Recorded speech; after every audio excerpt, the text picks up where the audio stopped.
So let's connect our store here to React. We already got a store. Now to connect it, I need a special package because Redux alone is standalone, is not connected to React. I'll install it with npm install -- save, and the name is react-redux. Very simple name, I guess. It does what the name suggests. It allows us to hook up our Redux store to our React application. Now with that installed, I can import something from that package. So import something from React Redux. Now here that something actually is a provider component. We wrap our app component with provider like this. So here I'll simply wrap it. Provider is a helper component which allows us to kind of inject our store into the React components. For hooking up the provider component with our store here, I need to set up a property, a special property expected by that component, of course. It's named store, and here I pass the store created with create store, which in our case is stored in that store constant. Really, a lot of stores here. So I'm passing that store constant as a value to this prop. Now with that, the store is connected to our React application, at least a bit. There still is something missing. How do we actually get the data from the store, like the counter value, in our counter container, where I right now manage this all internally? Well, for that, we need to connect this individual container with the store, or to be precise, in the end what we want to do is we want to set up a subscription here. We do this a bit differently than we did this in the Node.js file though. We won't do it manually by calling subscribe. We will use a feature provided by that React Redux package instead. Let me show you which feature I mean. In the counter container, and by the way, this pattern doesn't change. It's still our container components that manage the state. Now, they don't manage it on their own anymore, but they are now the places which receive it from Redux. We still use container components, which then may distribute it down to their components, which they embed, but we never change our pattern of having a few selected components getting the state and passing it on. This pattern is still the same, even though we'll eventually get rid of state later. For now, let's import something from React Redux though. And that something I want to import is called connect. It's a function, a higher order component actually.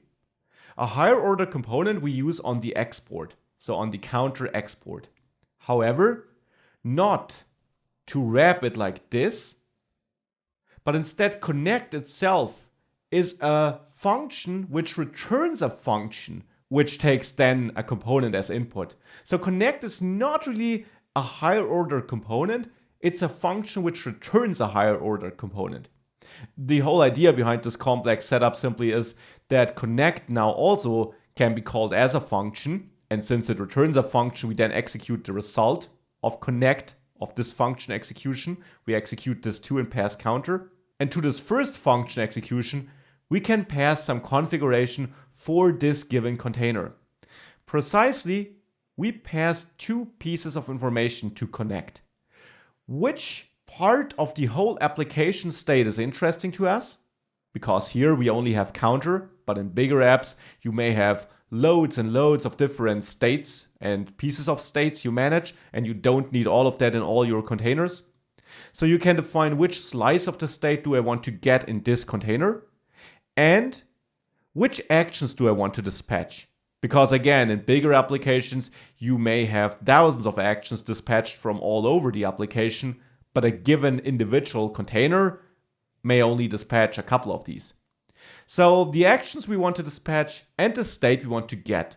Let's start with the state we want to get. For that, I'll create a new constant, and please notice that I do this after the class here, after my component class, before the export. So this is a constant, and I'll name it map state to props. This is a name you'll often see in articles and tutorials. The name is totally up to you, but it's very clear about what you will store in here. You store instructions about how the state managed by Redux should be mapped to props you can use in this container. Because that's important. The state managed in Redux is not received as state here, because state is the thing you change internally from within a component.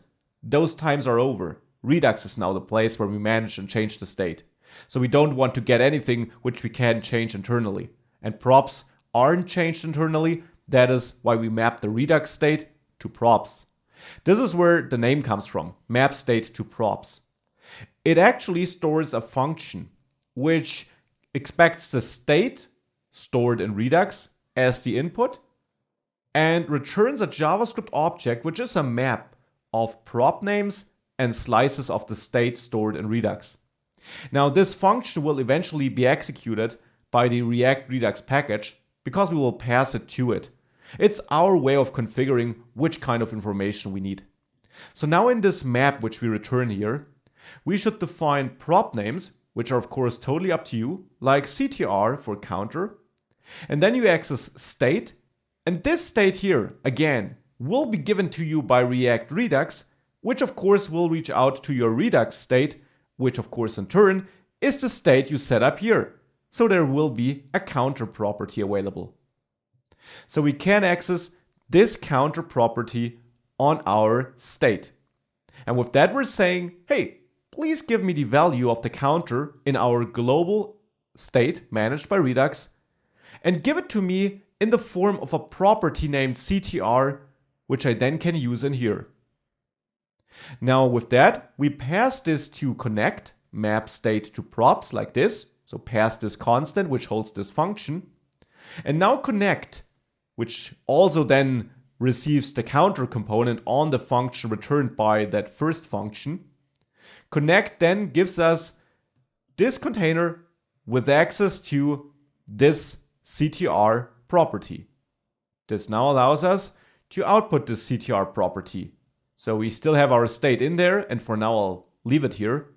But I can go down to my JSX code in the counter container, and there, where I pass the value to the counter output, I will no longer pass state counter, but instead this props CTR, referring to this property.